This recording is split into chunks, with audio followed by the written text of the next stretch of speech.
Yo, what's going on, fam? It's your boy Tahir Johnson, and we're back with another episode of the Cannabis Diversity Report. Today, I've got my good friend, Miss Brittany Williams, Vice President of Social Equity, Diversity, and Inclusion at PharmaCann. Brittany, how you doing today? I'm great and so happy to be here. Thank you for having me. Absolutely. Well, Brittany, I definitely appreciate you stopping by.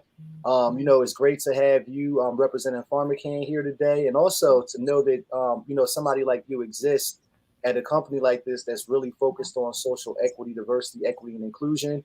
For those out there that may not know, PharmaCann is one of the largest multi-state operators in the country. Actually, just got a little bit bigger, right? You guys just did a merger and an M&A deal recently. Yeah, But we Brittany, while I've got you here, tell us a little bit about, for one, tell us about PharmaCann, but tell us about you. How did you get in the industry? How did you end up in your role there? okay. Well, so I'll start with me and we'll end with PharmaCann. So, I never thought I would be in the cannabis industry. I always say that I tripped into the industry, and I think that's true for pretty much anyone who works here or in the industry in general. And so for me, I used to work in tech, and that's where I started my career. And my tech company happened to share an office building with a small cultivator here in Chicago.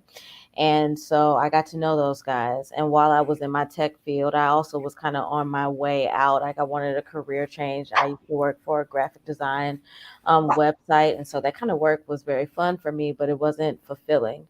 So I went back to school. I got a master's in nonprofit management and public service, and I assumed that I would end up in a nonprofit. That was my plan. But then that office space that I shared with the small cannabis cultivator, they found out what I do, they found out who I was, and they ended up poaching me from my company. And that was kind of my introduction into this industry. And so fast forward now, almost 3 years later, here I am at PharmaCann. And PharmaCann is a place that is awesome. And I think that this company has a lot of potential to do well. So here at PharmaCann, we have one goal, which is to be the most admired in the industry. So we're trying to lead patient focused, people focused, and really just trying to have meaningful impacts into the community. So that's our focus here. And I think me being here at PharmaCann just highlights their commitment to us trying to, just be better in this realm. And so my first task here is to just develop our social equity programming and to look and kind of assess what that might be and how that might ripple out to create the biggest impact that we can in terms of the changes needed in this industry and even in our culture, just from a DEI standpoint. So I think that's a mouthful, but Nah, it is, but you definitely said. I mean, you made some good points there, and I think kind of piggybacking off of something you said, it really is. It really does show the commitment, to these issues just by your role existing. There have been all different types of data and reports out there that talk about really the lack of ownership when it comes to entrepreneurs and then people within within management and higher up positions within cannabis. So I mean, hey, you're a vice president over there, so you're yeah, doing something right. yeah. Um, so with that being said, what does really social equity inside of like a larger multi-state operator look like to you? What are some of your goals that you hope to achieve? I think for me personally, and I think this is true for any social equity professional in this industry, it's more about like how can we have a different view to social equity. I feel like that term, just like the term diversity, has been watered down in a way that now removes it from its original intent, and that is to provide equity. It is to provide an atmosphere where programs like the ones I'm developing don't need to exist because that equity is just inherent in what we're doing. And so, coming from just an MSO standpoint, like I want to make sure that when I am talking about social equity, it's not just like, oh, we hired these people, or oh, we expunged records, or oh, we, incubated like one or two groups. It's more like we created systemic change that makes it so that the inequalities that exist in the industry aren't there anymore. And of course, like that's a very tall order. That's something that's going to change incrementally. It's never going to be overnight, but that is what I would hope that, everyone is striving towards. And we have the ability to make this industry be very equitable at its infancy, because right now it's still pretty early in this industry. And so I think that should be the focus going forward, not just one offs, not like big MSOs doling them out as we kind of see fit. It's just more like we don't have to do that because we've created an environment where everybody can thrive.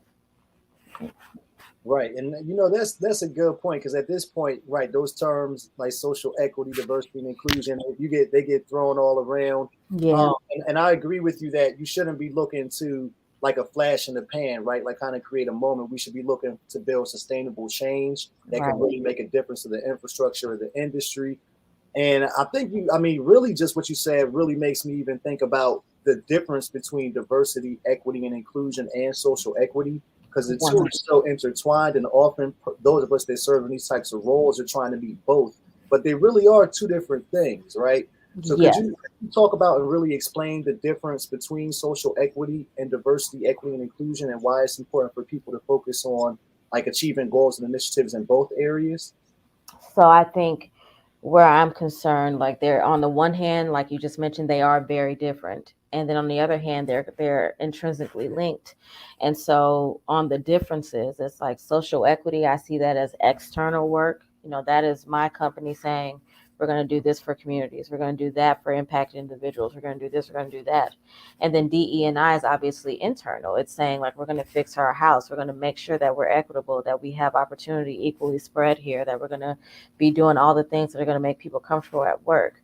But I always like to say that the reason why I appreciate my leadership in both roles at this company is because you kind of can't have one without the other. Like, for example, I'm not going to do all this work to create opportunities for employment at PharmaCann and then lead people who are already in a vulnerable position into a burning house, right? Like we have to make sure that our DE&I measures are correct so that when people start to engage with us, not even whether they're an employee or if they're just a vendor or a contractor or whatever the case may be, like we want to make sure that our house is in order, that we're clean, that we have a place where everybody's going to feel welcome. And so from that standpoint, like even though it is vastly different from social equity, I think DE&I deserves to be a part of that conversation because ultimately, I think without it, what happens is that we do all this charitable good, charitable good, charitable good, but we never evaluate.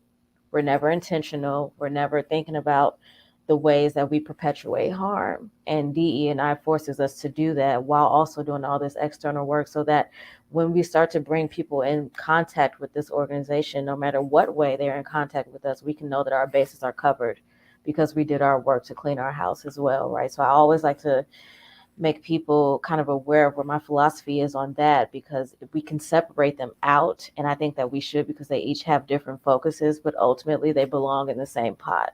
And so that is kind of like the way that we approach it here. Yeah, and I think Brittany, that's amazing, and really, like you said, the fact that you came from, like tech, right, and then, like you said, with diversity is not just diversity in like race or gender or those things, but I think it's also like those set of experiences. Yes. One of the things that I'm particularly always interested in is especially driving people of color that come from other professional backgrounds, to look at the cannabis industry. And like you Yeah. said, I know that you said that they saw you in the building and they were like, oh, this she has a skill set that we need. And I think that the way the industry will drive forward is really a lot more of that happening, right? What's your experience been like now that you've been in cannabis for some time, versus like previous professional industries? Is it what you expected, and or what's the biggest thing that you learned so far? So I think, in a lot of ways it's the same. Like these are corporations, you know what I mean? So they run the way that corporations typically run. But then on the other hand, too, there are some differences because we're dealing with the subject cannabis that is still federally illegal, that still has a stigma attached to it in a lot of the communities that we're trying to invite in the name of social equity. And that also comes with the culture. And it comes with the culture that is shrouded in bad drug policy and inequality and over policing, but then also just a counterculture that is, built on people using this plant recreationally, medicinally. So I mean, it just is there's very unique, just the way that cannabis is kind of positioned in our society. And so I think that aspect makes it different because the work that I'm doing when I worked for a tech startup is, unique, of course, because it's its own company, but it was still kind of business as usual. This is not business as usual. This isn't a place where we're trying to figure out what normal looks like. And I think that as an industry, we are just now having that conversation. So that in and of itself just makes our work different. And I think that's what's different about working in this industry. And it's also what's exciting about working in this industry, because you have an opportunity to build a space that is void of the problems we see in other long-standing industries, right? So that is why I feel, again, like how important this work is and how important it is for us to get it right off the jump, before things become so ingrained that then changing them is like turning the Titanic, right? Like that's going to be a monumental effort. And right now it feels like that. So it only will get harder the longer that we wait to be meaningful with our changes. So I think when you're thinking about entering into this industry, and especially if you want to do so from the equity space, you have to do it with the understanding that like this is a different beast and it is growing rapidly, it's changing rapidly. So you do have to be prepared to know that. And I think, that's probably true for a lot of different industries, but I feel like the way that is executed here, or the way it's experienced here in cannabis, is just unique and it's its own kind of animal. For sure. And being that you guys, I know that you're based in Illinois. PharmaCann has a big presence there. Do you have any opinions on, I guess the Illinois social process around social equity has been, something that's been fiercely debated over the past year and some change. So we could say, I know that there were big goals for social equity. Now, while a lot of people have complaints about it, definitely, around the licensing system, I think there's been Sure. some good things that have come out of Illinois in terms of this standard towards giving money to other, communities that have been victimized by the war on drugs and things like that. What's your take on, everything that's going on on the ground at home, kind of around the cannabis industry for you? My first take is, it's been frustrating. It's been a frustrating ride, and my frustration is really on behalf of the people who kind of went into this licensing process, because they are the ones being held in limbo, and it's unfair. And so I think that when it comes down to this state specifically, like there's just been so many twists and turns. I think that our lawmakers and the people who worked really hard to put this together, like they obviously did so with good intentions, like they really wanted to make a progressive splash. And I think, up until this whole debacle, like we were kind of considered the most progressive social equity laws in the nation, right? And I think now people will use some of the pitfalls we've experienced in this market to make better laws for their own states going forward. And I think that's awesome. And so I would say for Illinois specifically, like what typically happens with progressive legislation is like it's introduced, and then once you read this and you see what's going to be included and you see the changes and the impact that it can have, here come the lobbyists, here come the special interest groups, here come the lawsuits, and they just start to kind of poke holes in the spirit of the legislation, so that there are now loopholes created that allow all this kind of malfeasance. And so now you go through that process and you get to the end like we are now, and you're in this situation where there's so many different like buckets to address. On the one hand, you have social equity licenses being handed out to a lot of different groups who are politically connected, who technically aren't social equity applicants, but qualify through one of the various loopholes introduced, and so on and so forth. So you have that aspect of it. You have the battle over social equity licenses itself, which always happens. It's like lawsuits are very easy to be filed when it comes down to talking about things that are set aside for impacted groups. So it's like, of course, we knew that these social equity applicants and the licenses that are submitted under the name of social equity will be the ones that are going to be most attacked. They're going to be the ones that are going to be held up. And that's just kind of how it always happens. And so then now you have this landscape where everything feels convoluted. The court cases keep getting extended or pushed, kicked down the road or what have you. And so it's just kind of creating a lot of chaos. And I think that the people at the state, they've learned so much from this. And I would hope that, as we kind of work through a remedy, we can make it so that this is a smoother process. But right now we're in a place where it seems difficult. And I don't envy the position that our government is in, kind of dealing with this, but it is just that general frustration of social equity, like social equity in general being kind of the target for special interest groups and MSOs to just kind of say, like, how can we make sure we get a piece of this pie too? It's almost like we never can just leave people who have already suffered so much just this one win. And I think for someone like me and people in my position, that is probably what hurts us the most. But I'm kind of confident that, eventually we will get through this and things are going to get better. But I do feel like we probably have a ways to go before that will happen. I agree, but I'm confident right there with you. Yeah. And I'm sure that you have the opportunity to interact with a lot of folks from the social equity community.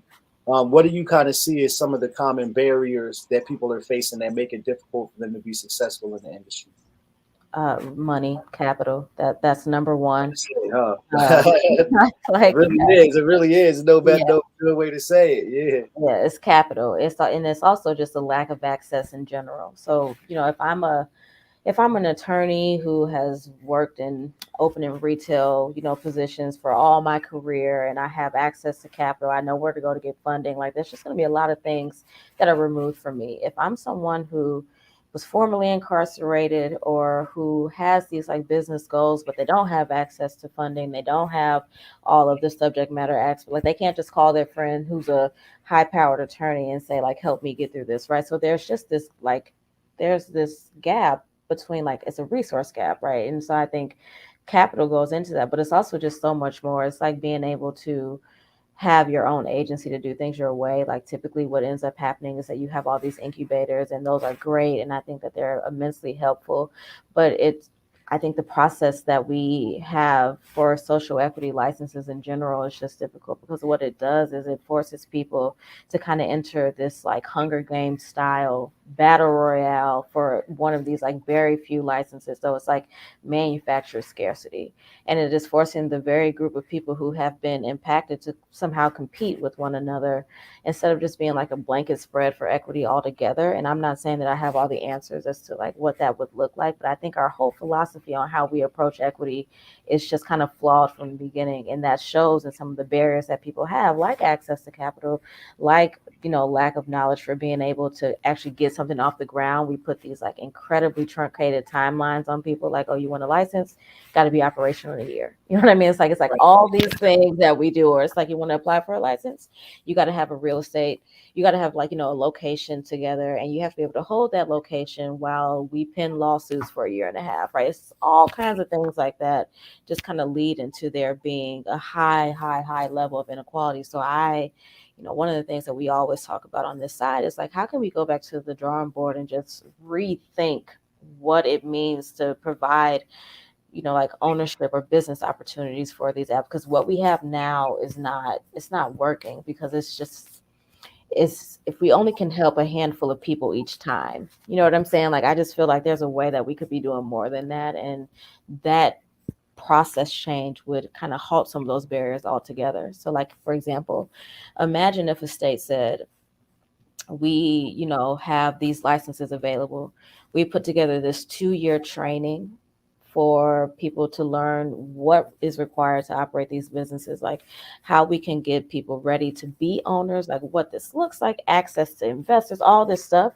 And then when you go through this process, like, here's your license, take off, like you have everything you need to get started, versus being like, applications coming up, it's going to be due a month from now, you'll learn who the winner is 6 months from now, and then from that point you have to be operational at this like stage, and we're not going to provide you any other support, nothing. Here's a loan that you have low interest, but outside of that, like, no. You know what I mean? And I think on the one, like, if you go with the former, like, there's ways for people to be developed, but if you go with the latter, it's just kind of like every man for himself, as always. Even though we've done all this harm, not going to really help you out of that. We're just going to provide things that look good, opportunities that look great on the surface, but they're not really having the impact they're supposed to have. And in some cases, it can be setting people up for failure. You know what I mean? So it just like we really, and then it causes the barriers that we're talking about. So it's like we really do have to go back to the drawing board, I think, and I'm confident that that will happen. And hopefully it does before we're talking about federal legalization, because we would want these laws to be embedded federally. And if there's a way that we could put a program or a process in place that would allow for more equitable licensing for social equity applicants, then I think we could probably see an industry that is going to be more equitable and diverse in general, right? So that's kind of what the goal should be. Absolutely. See, I thought you ain't have all the answers, but you do. At least a couple of them, but no, I can tell. I can tell that you've been thinking about it, and it's just something that's refreshing and good to see. Because I think, as you said, that I think policy plays a key role, right? We have to make sure we have the right type of legislation from the jump, the right type of application processes, like you said, to give people a realistic chance of winning. Right. Right, like what you just described is something that would be difficult for anybody to be able to encounter. But when you stack on top of that, people that are coming from already, financial challenges, economic challenges, educational challenges about approaching the industry, it makes it that much more difficult. Yeah. So, I guess for you, of course, I know as a company, you guys have have responsibility to deliver profit to shareholders and bottom lines.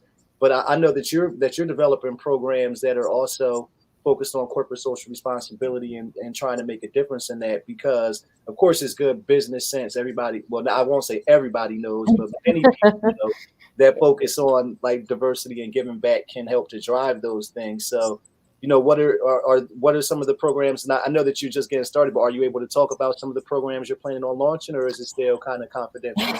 It technically is still kind of confidential, but I can just give kind of a general Don't overview. want to get you in trouble on here, but just No, so like I mentioned, to you when we met, I'm now at a place where I put together this strategy. I'm putting together the deck for this strategy to present it and to have it formally approved. I kind of attached a budget to that that's also working its way through the approval. So what I've been doing up until this point, and I started this job in April, it's just been setting the stage. I'm making it so that when we finally do launch, like we're ready to hit the ground running, like start to get things in place so that we can start executing on some of this work. And the work that I'm focused on is first just making sure that we are approaching social equity from a place that is going to, again, have the intended impact that we want. So not just like we created these jobs, but we did all these things that are going to better your community. And I think that's what we're going to focus on. So yeah, we might get one person hired, but then how can we make it so that when he goes back home or she goes back home,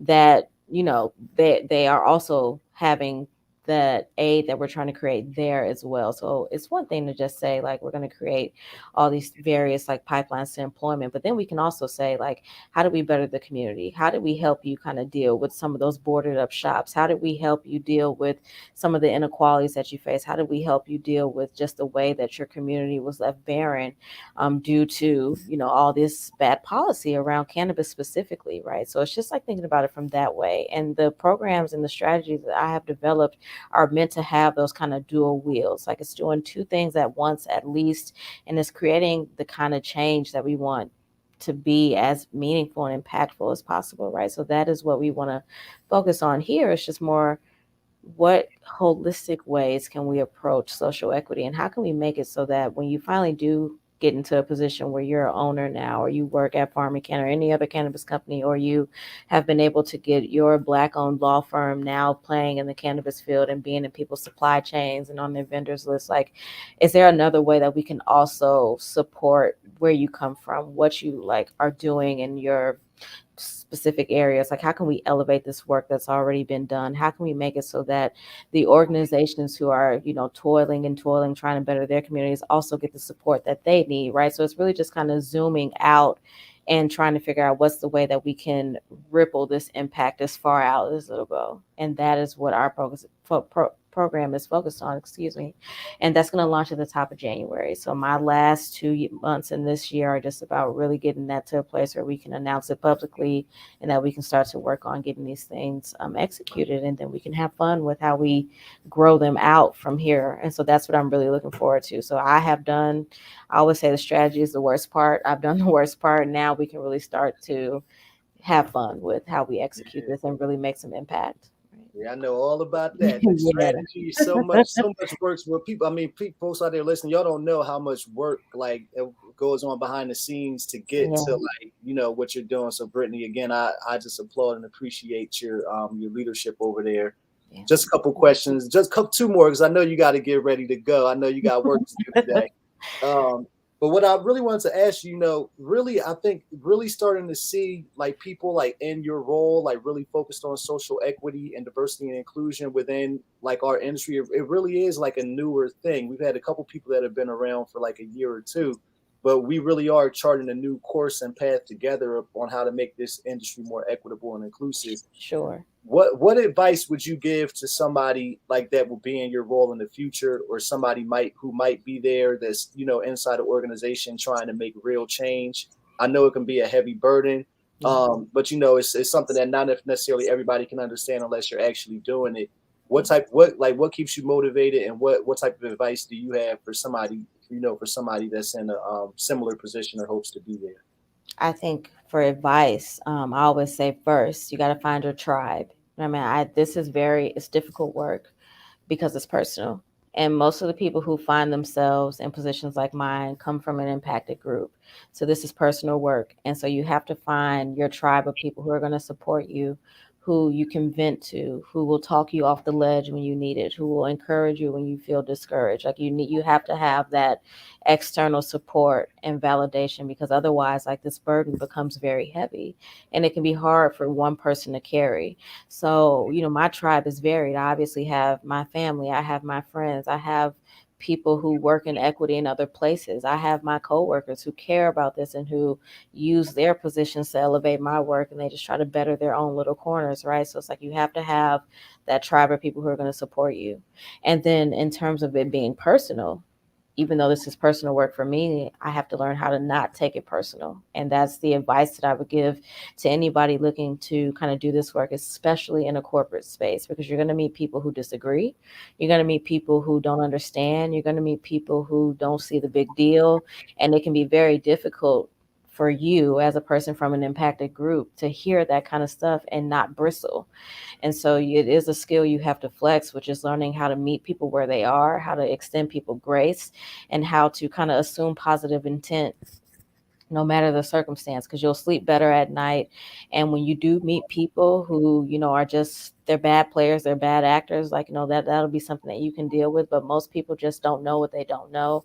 And I try to keep that in mind when I'm dealing with something that to me seems common sense, but that to my target, they're not there yet, right? So I think those two pieces, just having that support system, understanding that this isn't about you, even if it impacts you or hurts you, that'll help you go far. Because ultimately, like, especially if you have made it to a position like this, like, you know what to do.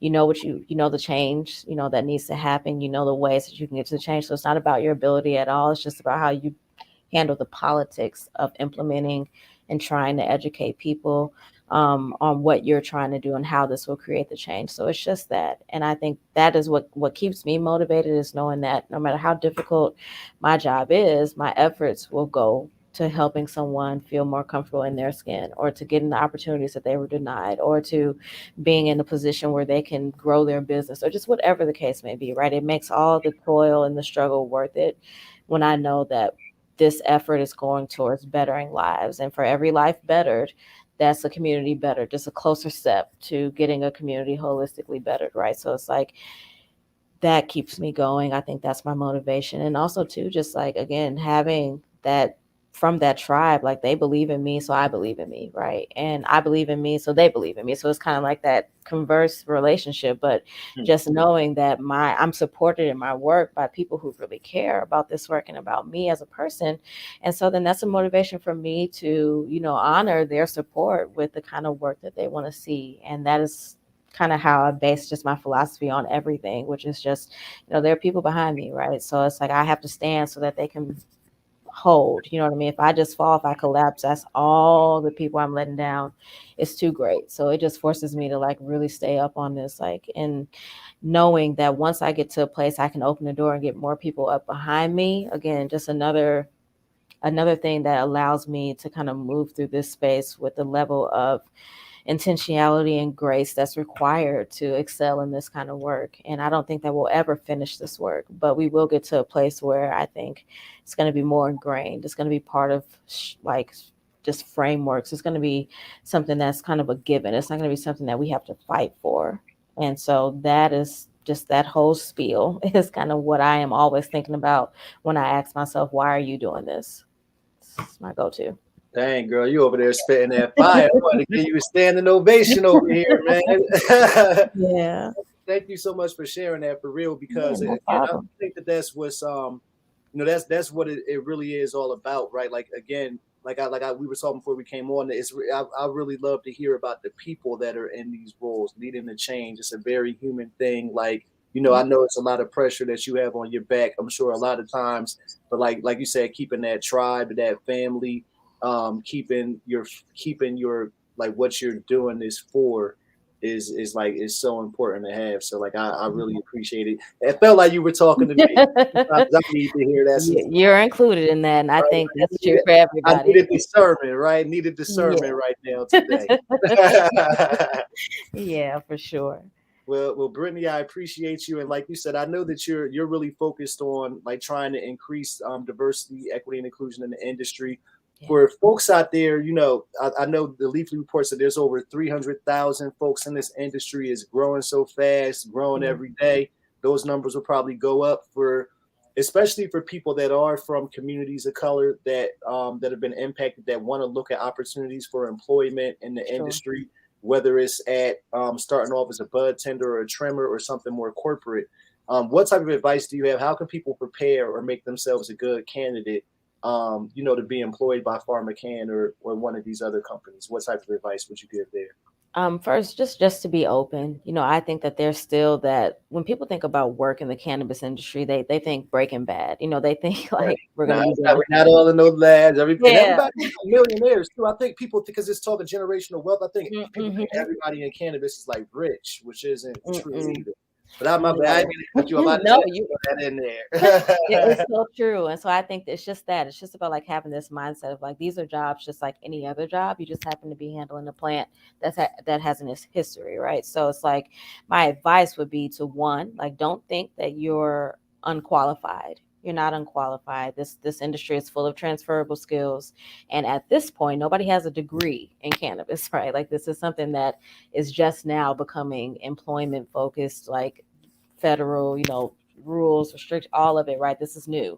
So don't think that because you don't have experience, like I can't work in this industry. You can. Number two is just to like learn about the plan, like, educate yourself, like learn about how people use it, learn about how companies work, like look at the positions that are listed on these hiring websites for cannabis companies and see what they are. Like you'll notice that a lot of the positions, especially in corporate, are positions just like any other corporate entity would have, right? So I hope that kind of like research just helps to decrease the like level of this is not for me, I don't know anything about this. Like I hope that when you start to see like what's available, what's required, that you realize that it's really no different than working anywhere else. And then just finally to just be open to the idea of working in a space that is going to require a lot of like it's going to require a lot from you. This industry moves fast. It changes so fast. Regulations come seemingly overnight. It feels like sometimes like there are some things that I was doing 6 months ago that are no longer relevant. You know what I mean? So it's like you do have to prepare yourself for just that kind of environment. And I feel like that's true no matter what area of the industry that you are in. There are always going to be innovations in how things are processed. There are always going to be changes in policy or law. There are always going to be things that kind of crop up. So you do have to be ready to kind of pivot, to be adaptable, to be like open to just having this goal, working on that with your team, advancing it forward. And I think just with those, like, that alone will prime you, just kind of like getting yourself out of that stigma. And I would say just to add on to all of that, it's like, try to meet people in the industry, like go to the trade events, go to the expos, like reach out to folks on LinkedIn that you see have cannabis like positions or just any kind of touch point with the industry. Like learn from those people, start to build your contact up, because unfortunately, like we do live in a world where who likely open doors for you.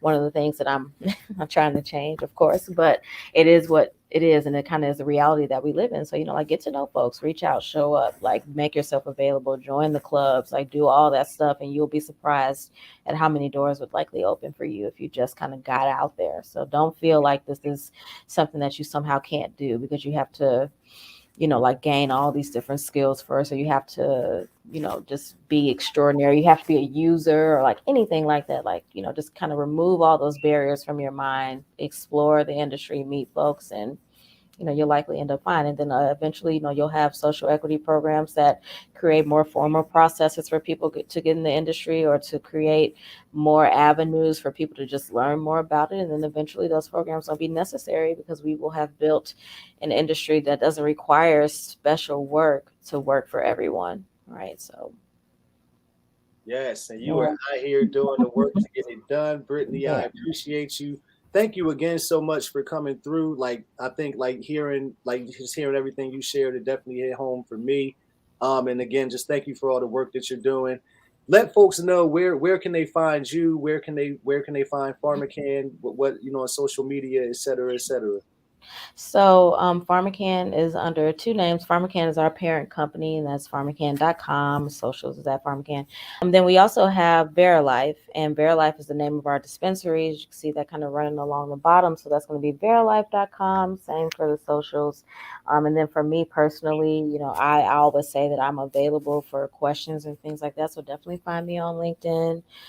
It's rare. I'm one of those people that I'm rarely on social media, but a lot of people in my life are trying to get me to change that. So I might start posting and stuff again, but I think LinkedIn is probably going to be your best avenue to me. And if I want to open that up, if people have questions, if you want to talk more about equity in the industry, I'm more than happy to chat with folks. So please feel free to reach out. For sure. Well, I'm sure all the folks that are watching this on LinkedIn right now will probably be on your inbox any minute. So, you're not going to be as under the radar as you once were. But again, thank you for making that commitment to being able to help people, and I just appreciate everything you do, Brittany. Absolutely. Thank you for having me once again. It's been a pleasure. And hopefully the next time I'm back on this show, I have a plan to share and different, ways for people to get involved and all that stuff. So I will keep you posted on that for sure. Absolutely. And we're cooking up stuff, so we're going to have more for the people eventually anyway. So thanks y'all for tuning in, and appreciate y'all coming through.